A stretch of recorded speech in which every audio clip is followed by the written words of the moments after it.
Hello students, welcome on my YouTube channel Burnol science and this is me Gyanu Modi. तो हमेशा की तरह चलिए आज भी कोई धमाकेदार। तो कंस्ट्रेन्ड मोशन सबसे पहले आता है, इसका डेफिनेशन आखिर है क्या, ये कंस्ट्रेन्ड मोशन कहते किसको है। तो उसका डेफिनेशन आपके सामने है।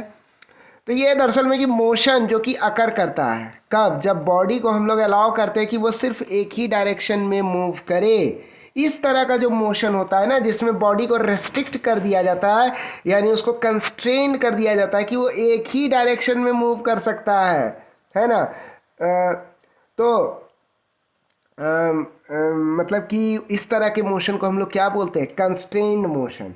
क्या कहेंगे इसको हम, कंस्ट्रेन्ड मोशन। ठीक है, तो ये चीज़ है, यही मतलब होता है कंस्ट्रेन्ड मोशन का। जैसे कि हम लोग कह सकते हैं कि एक सर्कुलर मोशन जो होता है फैन का, वह क्या है, वह एक कंस्ट्रेन्ड मोशन है। ठीक है, तो यही अर्थ होता है कंस्ट्रेन्ड मोशन का। चलिए शुरू करते हैं। अब ये तो हो गया भाई कंस्ट्रेन्ड मोशन का डेफिनेशन। अब इसके पीछे जो न्यूमेरिकल है, एक्चुअल तो न्यूमेरिकल मेरा फोकस है, डेफिनेशन तो है ही, न्यूमेरिकल पे ज़्यादा फोकस करना है। तो न्यूमेरिकल में क्या है, आप देखो गौर से कि ये सीलिंग से जो है लटक रहा है एक पुल्ली। क्या है, फिक्स्ड पुल्ली। ये वाला पुल्ली फिक्स्ड पुल्ली है, और ये जो पुल्ली है ना, ये मूवेबल पुल्ली है। इससे m1 मास लटक रहा है जो a1 एक्सेलरेशन से नीचे जा रहा है, और इधर जो है m2 मास जो है वह a2 एक्सेलरेशन से किधर जा रहा है, ऊपर जा रहा है। ठीक है, तो अब अगर हमको कोई कह दे, ऐसा कह दे कि A2 और A1 इन दोनों के बीच में क्या रिलेशन है, उस रिलेशन का पता लगाइए, है ना। A1 और A2 के बीच में रिलेशन पता करने कह दे। ठीक है, तो देखिए, मतलब कहने का मतलब कि A1 A2 से कितना गुना बड़ा या कितना गुना छोटा है, ये रिलेशन अगर हमको पता करना है। ठीक है, तो कैसे करेंगे, देखिए, ये सारा तामझाम करने के पहले कुछ कंसेप्ट को समझना बहुत जरूरी है। जैसे क्या कंसेप्ट है, मैं बता रहा हूँ कि स्ट्रिंग जो है ना, वह क्या इनएक्सटेंसिबल है। ध्यान दीजिएगा, ये जो स्ट्रिंग और पुल्ली और कंस्ट्रेन्ड मोशन, उसमें जो स्ट्रिंग यूज होता है ना, वो क्या होता है, वो इनएक्सटेंसिबल है। और क्या है, वह मासलेस भी है। ये ध्यान में रखिएगा। हम लोग जो भी क्लास 11th में ये सब कंस्ट्रेन्ड मोशन और जहाँ जहाँ स्ट्रिंग पुल्ली ये वह सब चलता है, वहाँ जो है ना स्ट्रिंग कैसा होता है, मासलेस होता है और इनएक्सटेंसिबल होता है। तो इनएक्सटेंसिबल कहने का मतलब क्या हो गया, इसका मतलब हो गया कि ये जो स्ट्रिंग है ये ना तो एक्सपेंड होता है ना ही कंप्रेस होता है। यही मतलब हुआ इनएक्सटेंसिबल स्ट्रिंग का। तो इसका मतलब यह भी आप लगा सकते हैं कि इस तरह का स्ट्रिंग जो है वह ना तो कोई एनर्जी को स्टोर करेगा, ना ही वह एनर्जी को हीट एनर्जी के रूप में डिसिपेट करेगा। एक बात ध्यान में रखिएगा, जब आपको वर्क पावर एनर्जी चैप्टर पढ़ाएंगे ना, तब आपको हम बताएंगे कि कोई भी चीज़ अगर वर्क पावर एनर्जी में आपको पूरा फॉर्मूला डेफिनेशन सब चीज़ चलेगा, है ना। तो पोटेंशियल एनर्जी वगैरह ये सब से हम लोग उसमें खूब खेलेंगे। ठीक है, लेकिन अभी फ़िलहाल के लिए, अभी इसको पूरी तरह से समझने के लिए कांस्टेंट मोशन को, और यहाँ जो ये पुल्ली सिस्टम वाला जो कांस्टेंट मोशन हो रहा है, इसको समझने के लिए हम लोग क्या, अभी ये तत्काल के लिए मान लेते हैं कि कोई भी इनएक्सटेंसिबल चीज़ जो होती है वह जो है ना, वह कोई भी एनर्जी स्टोर नहीं करती और ना ही वह कोई एनर्जी को डिसिपेट करती है। क्यों, क्योंकि वह ना तो कंप्रेस होती है ना तो वो एक्सपेंड करती है। तो इसका मतलब क्या हुआ, पुल्ली सिस्टम और में जो ये थ्रेड यूज होता है ना, ये होता है इनएक्सटेंसिबल। तो ये ना तो कंप्रेस होगा ये स्ट्रिंग, ना ही ये स्ट्रिंग एक्सपेंड करेगा। इसका मतलब क्या हुआ, ये जो स्ट्रिंग होता है ना, ये कोई भी पोटेंशियल एनर्जी जो है ना स्टोर ना तो करेगा और ना ही ये हीट एनर्जी को डिसिपेट करेगा। ठीक है, तो यही इसका सेंस हुआ। इसका मतलब क्या हुआ, इस पूरे स्ट्रिंग, ये पूरा स्ट्रिंग अगर हम इसको एक्सपेंड करने की कोशिश करें तो ये एक्सपेंड नहीं होगा, कंप्रेस भी नहीं होगा ये। तो ये जो है ना पूरे स्ट्रिंग में जो है ना एनर्जी क्या होगी, ज़ीरो होगी। पूरे स्ट्रिंग के लेंथ में एनर्जी क्या होगी, ज़ीरो होगी, क्योंकि इसमें एनर्जी जमा हो ही नहीं सकता, स्टोर हो ही नहीं सकता। बात समझ में आ गई। अब आगे बढ़ते हैं। यही मेन देखिए, अभी जो ट्रिक हम लोग इस्तेमाल करेंगे, हमको करना क्या है, हमको करना है कि A2 और A1 के बीच में रिलेशन स्टैब्लिश करना है। कि इसके लिए जो है ना, हमको ये वाला जो इतना सा थ्योरी है ना, ये एकदम दिमाग में पकड़ के रखना है, तब जाकर के A1 और A2 के बीच में आप संबंध स्थापित कर पाइएगा। तो अगर ऑब्जेक्ट कोई वर्क कर रहा है, बात को समझना है, अगर ऑब्जेक्ट कोई वर्क कर रहा है तो या तो वो एनर्जी को स्टोर करेगा या उससे हीट एनर्जी डिसिपेट होगा। यही नियम है, उससे एनर्जी डिसिपेट होगा। बेटर और कह सकते हैं कि उससे एनर्जी डिसिपेट होगा, है ना। हीट, लाइट, साउंड जिस फॉर्म में डिसिपेट हो, लेकिन एनर्जी डिसिपेट होगा। या फिर नहीं डिसिपेट हो रहा है तो एनर्जी स्टोर हो जाएगा उसमें। ये खेल चलेगा अगर ऑब्जेक्ट कुछ वर्क कर रहा है तो, है ना। और वो अगर इलास्टिक भी है तो, ठीक है। तो इसका मतलब यह हुआ कि थ्रेड कोई भी वर्क नहीं करेगा, थ्रेड कोई भी वर्क नहीं करेगा, क्योंकि ये ना तो एक्सपेंड करेगा ना ही ये कंप्रेस होगा। तो ये कोई भी वर्क नहीं करेगा थ्रेड, पूरा थ्रेड का लेंथ जो है ना कोई भी वर्क नहीं करेगा, ये एकदम तय है। क्योंकि थ्रेड क्या होता है, पुल्ली सिस्टम में जो थ्रेड का जिक्र होता है ना, ये होता है इनएक्सटेंसिबल, तो ये कोई वर्क नहीं करेगा। तो इसका मतलब क्या हुआ, ये जो टोटल वर्क डन है किसके द्वारा, स्ट्रिंग में जो टेंशन है वह क्या होगा, वह जीरो होगा। देखिए धागा में, ये जो धागा में क्या है, इस धागे में क्या है, इस धागे में एक फोर्स जनरेट हो रहा है। कौन सा फोर्स जनरेट हो रहा है, तो टेंशन फोर्स जनरेट हो रहा है इस पूरे धागे में। तो ये पूरा धागा में जो टेंशन फोर्स जनरेट कर रहा है, इसके द्वारा पुल्ली ऊपर नीचे, ये मास M2 ऊपर जा रहा है, मास M1 नीचे आ रहा है, लेकिन कोई भी वर्क ये टेंशन नहीं कर रहा, करेगा। क्यों नहीं करेगा, क्योंकि थ्रेड इनएक्सटेंसिबल है, कंप्रेस नहीं होगा, एक्सपैंड नहीं होगा। तो ये फोर्स लगने के बावजूद भी जो है ना कोई वर्क नहीं होगा, जीरो वर्क होगा टोटल इस स्ट्रिंग के लेंथ के द्वारा।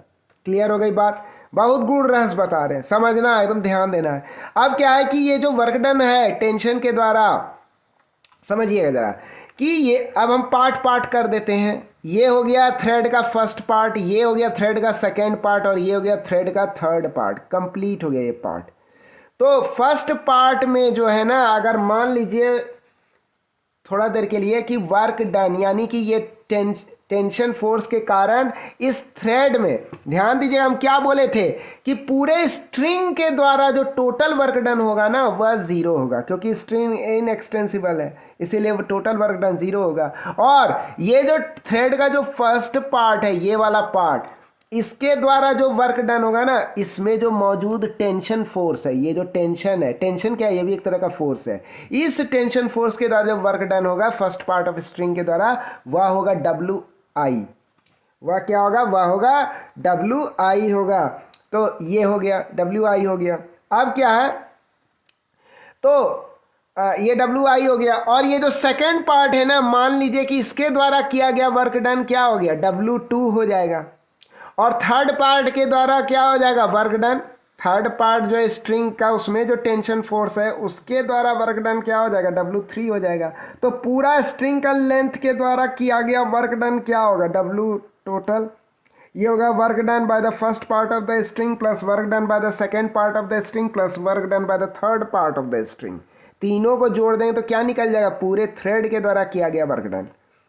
ठीक है, तो हम कह सकते हैं कि जीरो है work done, total work done तो पूरे थ्रेड के द्वारा जीरो होगा। क्यों जीरो होगा, क्योंकि थ्रेड इनएक्सटेंसिबल है, ये ना तो एनर्जी को स्टोर करेगा ना ही डिसिपेट करेगा। यानी आप जो वर्क डन करोगे, कोई भी फोर्स जो इस थ्रेड में पैदा हो रहा है, वो जो वर्क करेगा ना वो जीरो वर्क होगा। टोटल थ्रेड के लेंथ का बात हो रहा है, तो वर्क जीरो होगा। हम पार्ट पार्ट करके निकाले work done, W1 W2 W3, और सभी पार्ट्स को जोड़ देंगे तो क्या हो जाएगा, जीरो वर्क डन हो जाएगा। यानी इसका मतलब क्या हुआ,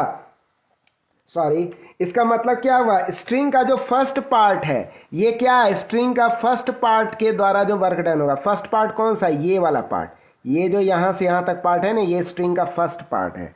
तो इसके द्वारा वर्क डन क्या होगा, तो इसके द्वारा सिर्फ वर्क डन बोले तो पुल्ली क्या हो रहा है, पुल्ली यहाँ से नीचे इतना गया, X1 गया, तो हम कह सकते हैं वर्क डन इसके द्वारा क्या आ जाएगा, T x one into cos 180 degree. देखिए वर्क डन का बेसिक फॉर्मूला क्या होता है, पहले उसको समझना है। वर्क डन का जो बेसिक फॉर्मूला होता है वह होता है force into displacement into cos theta. Theta क्या हो गया, वह हो गया फोर्स और डिस्प्लेसमेंट के बीच जितना एंगल है वह हो गया थीटा। ठीक है, यही वर्क डन का बेसिक फॉर्मूला है। ये वर्क एनर्जी चैप्टर जब पढ़ाएंगे ना तब उसमें आपको ये सब बताएंगे डिटेल में। अभी बस मान लो कि वर्क डन का फॉर्मूला है। तो भाई यहां से पुल्ली नीचे गया, यहां से पुल्ली नीचे गया तो ये जो थ्रेड में जो टी टेंशन पैदा हुआ ये कितना वर्क किया, पुल्ली को जो खिसकाया, ये जो पुल्ली नीचे आया एक्स डिस्टेंस जो ये पुल्ली नीचे आया, ये मूवेबल पुल्ली, तो इसमें ये जो थ्रेड में ये जो टी टेंशन है, ये टी टेंशन ये कितना वर्क किया, ये फर्स्ट पार्ट जो है थ्रेड का ये वाला पार्ट, इसमें जो ये टी टेंशन जनरेट हुआ ये कितना वर्क किया। तो हम क्या देख रहे हैं, टी टेंशन जो है इस पुल्ली का अगर फ्री बॉडी डायग्राम बनाए तो टी टेंशन ऊपर के तरफ लग रहा है और पुल्ली का डिस्प्लेसमेंट किधर हो रहा है, नीचे के तरफ हो रहा है। तो थ्रेड ये जो टी टेंशन है और ये जो x1 डिस्प्लेसमेंट है नीचे के तरफ, तो दोनों का डायरेक्शन क्या है, दोनों के बीच में एंगल कितना हो गया, 0 डिग्री का 180 डिग्री का एंगल हो गया, है ना। बात को समझना है। बात क्या है कि ये जो फर्स्ट पार्ट है स्ट्रिंग का, ये इसमें हम क्या देख रहे हैं, टेंशन ऊपर के तरफ लग रहा है। अगर हम इस पुल्ली का एफबीडी बना दें तो टेंशन ऊपर के तरफ लग रहा है ना। और ये जो डिस्प्लेसमेंट हो रहा है पुल्ली का, ये किधर हो रहा है, x1 डिस्प्लेसमेंट ये हो रहा है नीचे के तरफ, ये नीचे के तरफ हो रहा है। तो ये वेक्टर क्या हो गया, ये हो गया टेंशन वेक्टर, फोर्स वेक्टर ऊपर के तरफ, और ये हो गया डिस्प्लेसमेंट वेक्टर। दोनों के बीच में एंगल क्या होगा, हम बताए थे वेक्टर वाला चैप्टर में कि दो वेक्टर के बीच में एंगल जब निकालना हो तो दोनों के टेल को मिलाया जाता है। तो दोनों के टेल को मिलाएंगे तो ये एंगल कितना हो जाएगा, 180 डिग्री हो जाएगा। वही यहाँ लिखे हैं 180 डिग्री। क्लियर हो गया। उसी तरह से सेकेंड पार्ट जो है इसमें भी पुल्ली का फ्री बॉडी डायग्राम कंसिडर करेंगे। इसमें कितना डिस्प्लेसमेंट हो रहा है इस टी टेंशन के द्वारा, second part of the string जो है वो उसमें भी तो टी टेंशन ही जनरेट हो रहा है। तो इसके द्वारा डिस्प्लेसमेंट कितना हो रहा है, तो डिस्प्लेसमेंट तो नीचे के तरफ हो रहा है पुल्ली का। इसका मतलब क्या हुआ, टी टेंशन ऊपर के तरफ, पुल्ली जो है मूवेबल पुल्ली वह नीचे के तरफ x1 जा रहा है डिस्प्लेसमेंट, और तो दोनों के बीच में एंगल कितना हो जाएगा, 180 डिग्री हो जाएगा। यानी ये वाला पार्ट के द्वारा भी जो है वर्क डन, इसमें जो टेंशन जनरेट हो रहा है उसके द्वारा किया गया work done T x1 cos 180 degree, इसके द्वारा भी टी x1 cos 180 डिग्री। अब आता है ये थर्ड पार्ट स्ट्रिंग का, ये वाला पार्ट जिसको हम third part of the string बोलते हैं। तो इस थर्ड पार्ट के कारण वर्क डन कितना हुआ, तो टी टेंशन जो होता है इस थर्ड पार्ट में, स्ट्रिंग के थर्ड पार्ट में ये जो टी टेंशन जनरेट हो रहा है ये कितना वर्क करेगा, तो डिस्प्लेसमेंट कितना हो रहा है इस ब्लॉक का वो देखना है हमको। तो इस ब्लॉक के कारण डिस्प्लेसमेंट जो है नीचे से ऊपर की तरफ हो रहा है, कितना हो रहा है, x2 डिस्प्लेसमेंट हो रहा है। यहाँ पर जो हम लोग देख रहे हैं ना ये x2 ये डिस्प्लेसमेंट हो रहा है, किधर हो रहा है डिस्प्लेसमेंट, ब्लॉक नीचे से m2 जो ऊपर की तरफ जा रहा है, और टेंशन T जो m2 पे लग रहा है वो किधर लग रहा है, ऊपर की तरफ लग रहा है। यानी थर्ड पार्ट में जो ये टेंशन जनरेट हो रहा है, अभी हम इस m2 का FBD बनाएंगे फ्री बॉडी डायग्राम, तो ये ऊपर के तरफ हो रहा है। डिस्प्लेसमेंट इस m2 का किधर हो रहा है, वह भी ऊपर की तरफ हो रहा है। तो दोनों के बीच में दोनों क्या हो गया, पैरेलल वेक्टर हो गया, टेंशन भी ऊपर और x2 भी ऊपर, तो दोनों हो गया पैरेलल वेक्टर। दोनों के बीच में एंगल कितना हो गया, 0 डिग्री एंगल हो गया। तो अब हम लोग इसको लिख देंगे T x2 into cos 0 degree. अब हमारा ये पूरा इक्वेशन खड़ा है। अब हम लोग इसको सॉल्व करेंगे, इसको जो है निपटाएंगे। तो ये देखो ये नीचे से ऊपर जा रहा है तो इतना x2 डिस्प्लेसमेंट ऊपर के तरफ हुआ, तो इसीलिए, और टेंशन T जो है m2 पे किधर लग रहा है, ऊपर की तरफ। ये थर्ड पार्ट ऑफ स्ट्रिंग हो गया, ये सेकेंड पार्ट ऑफ स्ट्रिंग हो गया, ये फर्स्ट पार्ट ऑफ स्ट्रिंग हो गया। तीनों पार्ट का जब टोटल जोड़ेंगे तो वर्क डन क्या होगा, 0 होगा। क्यों 0 होगा, क्योंकि ये स्ट्रिंग इनएक्सटेंसिबल है, तो ये कोई भी पोटेंशियल एनर्जी जो कोई भी ये जो है एनर्जी स्टोर नहीं करेगा, और ना ही ये हीट एनर्जी किसी रूप में एनर्जी को डिसिपेट भी नहीं करेगा। तो इसीलिए टोटल एनर्जी क्या हो जाएगा पूरे स्ट्रिंग के लेंथ का, वह 0 हो जाएगा, 0। ये हो गया। अब हम लोग इसको ऐसे भी लिख सकते हैं, अगर x1 और x2 सबको t से टाइम से डिवाइड कर दे, सबको टाइम से डिवाइड कर दे तो ये क्या बन जाएगा, तब ये v1 V2 V1 और V2 बन जाएगा। तो हम ये भी लिख सकते हैं, कोई दिक्कत नहीं। एक और फॉर्मूला, अगर हम इस V1 और V2 को भी टाइम से डिवाइड फर्दर कर दे तो ये बन जाएगा A1 एक्सेलरेशन और A2 एक्सेलरेशन। तो अब मौका देख के चौका मारना। अब देखना है कि हमको क्वेश्चन में कहा क्या रहा है। क्वेश्चन में कह रहा है हमको ये जो डिस्प्लेसमेंट है A2 और ये जो डिस्प्लेसमेंट है A1, यानी जिस डिस्प्लेसमेंट, ये जो एक्सेलरेशन है A1 और ये जो एक्सेलरेशन है A2, तो ये M1 मास जो है A1 एक्सेलरेशन से नीचे जा रहा है, तो और ये M2 मास A2 एक्सेलरेशन से ऊपर जा रहा है। तो हमको इसी A1 और A2 के बीच में जो है ना रिलेशन इस्टेब्लिश करना है। तो चूंकि यहाँ एक्सेलरेशन का खेल है, तो हम कौन सा ऑप्शन चुनेंगे? ये एक्सेलरेशन वाला ऑप्शन चुन लेंगे, ठीक है। अगर कुछ डिस्प्लेसमेंट वाला खेल होता तब ये वाला चुनते ऑप्शन, और अगर कोई वेलोसिटी वाला खेल होता तो ये वाला ऑप्शन चुनते, ठीक है। लेकिन हो क्या रहा है, एक्सेलरेशन वाला खेल हो रहा है, तो हम एक्सेलरेशन वाला ऑप्शन चुन लिए, ठीक है। तो हम कह सकते हैं यहाँ पर 0 = -t/A1, क्योंकि cos 180 डिग्री क्या होता है, ये जो हो गया ये cos 180 डिग्री, एक्सेलरेशन वाला खेल खेल रहे हैं ना। तो ये t हो गया, ये A1 हो गया, तो t/A1 आगे में माइनस लग गया। क्यों लगा? क्योंकि ये cos 180 डिग्री होता है -1, तो ये आगे में माइनस आ गया, प्लस यहाँ भी cos 180 डिग्री हो जाएगा -1, तो ये हो जाएगा t/A1 -t/A1। cos 0 डिग्री क्या हो गया, 1 हो गया, तो ये हो गया t/A2। क्लियर हो गई बात? समझ में आ रहा है? नहीं आ रहा है कमेंट्स में अभी लिखो, मैं आंसर दूंगा। तो अब हो गया क्या, ये दोनों क्या हो गया, ये दोनों हो गया -2t/A1, इधर आएगा LHS में तो ये हो जाएगा +2t/A1, इधर क्या बच गया 2A2, ये बच गया 2A2 बच गया इधर, है ना। तो ये 2A2 इधर बच गया, इधर ये आ गया, t कट जाएगा, तो क्या बच जाएगा 2A1 = A2, है ना। इसका मतलब क्या हुआ, इसका मतलब हुआ कि A2 जो एक्सेलरेशन है, ये जो एक्सेलरेशन यानी M2 मास जिस A2 एक्सेलरेशन से ऊपर जा रहा है, तो ये एक्सेलरेशन क्या है, ये एक्सेलरेशन दुगना है। किसका दुगना है? जिस एक्सेलरेशन से ये मूवेबल पुल्ली या मास M1 नीचे आ रहा है ना, उस एक्सेलरेशन का दुगना है ये M2 का एक्सेलरेशन, यानी M2 का एक्सेलरेशन डबल है, M2 डबल एक्सेलरेशन से ऊपर जा रहा है। बस हो गया, यही तो इस्टेब्लिश करना था, रिलेशन सिद्ध हो गया। क्लियर हो गया बात? इसी तरह से खेल खेला जाता है। अब कह दे आपको ऐसा कोई सिस्टम दे दे, है ना। अब इस सिस्टम में क्या है, एकदम कॉम्प्लेक्स पुली सिस्टम है, और कह रहा है A1 और A2 का बीच रिलेशन इस्टेब्लिश कीजिए। मतलब जिस एक्सेलरेशन से मास M1 ऊपर जा रहा है और जिस एक्सेलरेशन से मास M2 नीचे आ रहा है, तो वह वो हो गया रेस्पेक्टिवली A1 और A2। तो इन दोनों के बीच में क्या बोल रहा है हमको, इन दोनों के बीच में बोल रहा है एक रिलेशन इस्टेब्लिश कीजिए। तो कुछ नहीं है, बहुत सिंपल है, अभी एकदम तुरंत चुटकी में बन जाएगा। देख के सिर दर्द हो रहा होगा, इतना सारा पुल्ली कैसे होगा ये झोल। तो देखो क्या होना है, बहुत ईजी है। तो मान लीजिए कि मास M2 एक्सपीरियंस कर रहा है 5t force in upward direction, है ना। कौन सा मास, मास M2। तो मास M2 में आप गौर से देखो, मास M2 का अगर हम फ्री बॉडी डायग्राम बना दे, थोड़ा देर के लिए कल्पना कीजिए कि हम मास M2 का क्या बना रहे हैं, ये जो मास M2 है हमारा प्यारा सा, इसका हम FBD बना रहे हैं। तो इसका FBD आप बनाओगे तो हमको निकालना है ना कौन कौन से फोर्सेस इसके ऊपर लग रहे हैं। तो एक तो फोर्स इसके ऊपर लगेगा नीचे के तरफ M2G फोर्स, इसका डाउनवर्ड वेट फोर्स। हमको इससे कोई लेना देना नहीं है, अभी डाउनवर्ड वेट फोर्स से हमको कोई लेना देना, हमको लेना देना किससे, वो टेंशन फोर्स।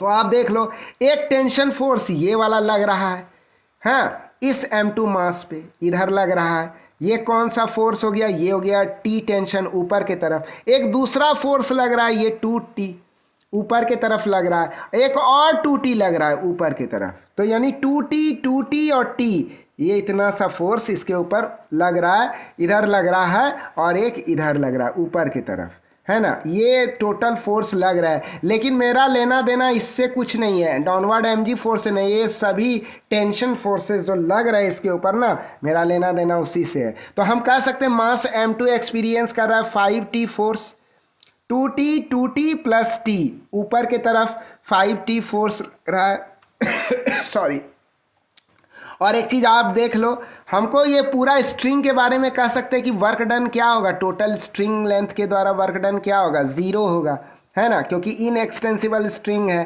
तो स्ट्रिंग में हम क्या देख रहे हैं, स्ट्रिंग में हम देख रहे हैं कि ये जो m2 मास है, देखिए ये होगा 2t। ये 2t क्यों होगा जानते हैं, ये अगर हम स्ट्रिंग में ये वाला पार्ट में टी टेंशन है, इसमें भी टी टेंशन है, इसमें भी टी टेंशन होगा, इसमें भी होगा, इसमें भी होगा, इसमें भी होगा, लेकिन ये पुल्ली मासलेस है ना, और यहाँ पर कितना टेंशन होगा, 2t होगा। हम पिछले वीडियो में भी बताए थे क्यों ये 2t हो जाता है, उसका कारण है ये पुल्ली क्या है, मासलेस है।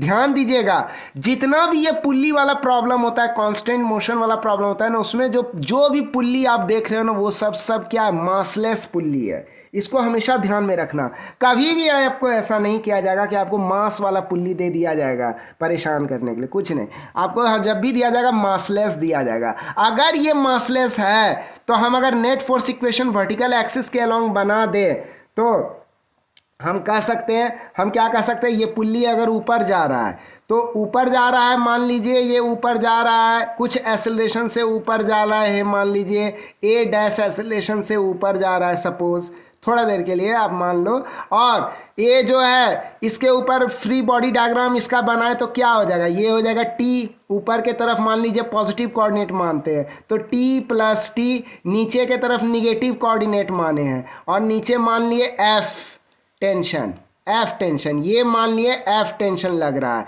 तो एफ टेंशन जब इसको कैलकुलेट करेंगे तो ये क्या हो जाएगा, m इंटू ए डैश, तो m तो 0 है क्योंकि पुल्ली मेरा मासलेस है, तो ये 0 हो जाएगा ये समूचा, तो ये 0 हो गया।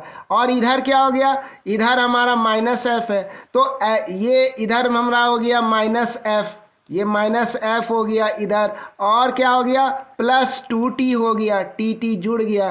तो हम f कह सकते हैं, f बराबर क्या हो जाएगा, f अगर इधर लेते आए तो f बराबर 2t हम कह सकते हैं, यानी ये क्या हो गया मेरा, ये जो f है ये 2t निकला, उसी तरह से ये भी 2t निकल जाएगा। बात समझ में आई, नहीं आया कमेंट करके लिखिए, हम आपको फिर समझा देंगे ये क्या चीज़ है। तो मास m1 एक्सपीरियंस कर रहा है टी फोर्स अपवर्ड डायरेक्शन में, ये m1 टी फोर्स लग रहा है इसके ऊपर अपवर्ड डायरेक्शन में, और मास m2 पे कौन कौन सा फोर्स लग रहा है, खाली हम स्ट्रिंग की बात कर रहे हैं, ये सभी स्ट्रिंग्स की बात कर रहे हैं। तो एक तो लग रहा है इसके ऊपर 2t ऊपर के तरफ, एक दूसरा 2t, और एक ये सबसे लंबा थ्रेड जो है ये वाला थ्रेड, इसके द्वारा लग रहा है t टेंशन लग रहा है मास पर ऊपर की तरफ। तो सबको जब जोड़ेंगे तो 5t हो गया, है ना, तो सबको जोड़ने पर क्या हो गया, यहाँ पर हो गया 5t। तो अब हम कह सकते हैं कि ये एक्सपीरियंस करेगा, ये 5t फोर्स किधर एक्सपीरियंस करेगा, अपवर्ड डायरेक्शन में, और वर्क डन जो है टी टेंशन के द्वारा स्ट्रिंग में क्या होता है, वह होता है हमेशा 0, क्या होता है, वह हमेशा 0 होता है। तो हम यहाँ कह सकते हैं 5t, और एक्सेलरेशन किधर हो रहा है, नीचे के तरफ हो रहा है, m2 मास का, ये 5t फोर्स लग रहा है, टेंशन फोर्स लग रहा है इस पे, टोटल 5t अपवर्ड डायरेक्शन में ऊपर लग रहा है, और एक्सेलरेशन नीचे हो रहा है, तो दोनों के बीच में एंगल कितना हो गया, 180 डिग्री। तो ये हो गया 5t into a2 into cos 180 degree, और टेंशन जो है वह जो है फिर अब हम क्या लेंगे, इसका m1 मास पे लगने वाला टेंशन, ये भी ऊपर के तरफ लग रहा है, एक्सेलरेशन किधर है, a1 ऊपर के तरफ है, तो हो गया cos 0 डिग्री, दोनों के बीच में एंगल 0 डिग्री, क्योंकि टेंशन जो मास m1 पे लग रहा है और a1 एक्सेलरेशन मास m1 का दोनों पैरेलल हो गया, दोनों के बीच में एंगल 0 डिग्री हो गया।